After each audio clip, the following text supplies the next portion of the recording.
Isa talaga ito na kinatakutan ng mga tao na mawasak ang kanilang tahanan.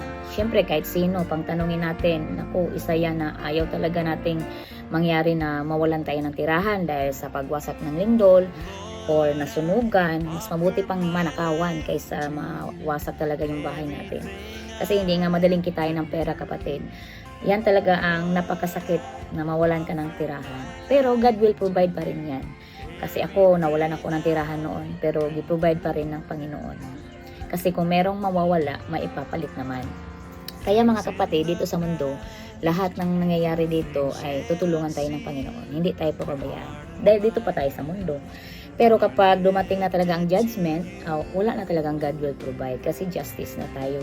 O hukma na tayo ng Panginoon. Kasi ang sabi niya sa atin na palagi daw tayo maghanda. Dahil tulad ng lindol, biglang darating. Hindi natin inaasahan. Maraming mawawasak na daan, tahanan, mga gamit dito sa mundo. Ito lang talaga ang sinabi ng Panginoon na maging handa tayo. Sabi niya dito sa Lucas 12 verse 35 to 59, sinabi pa ni Jesus sa kanila, maging handa kayo palagi sa pagbabalik ng inyong Panginoon.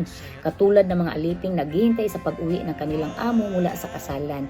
Nakahanda sila at nakasindi ang mga ilawan nila upang sa pagdating at pagkatok ng amo nila ay mabubuksan nila agad ang pinto. Ganon yun, kapatid.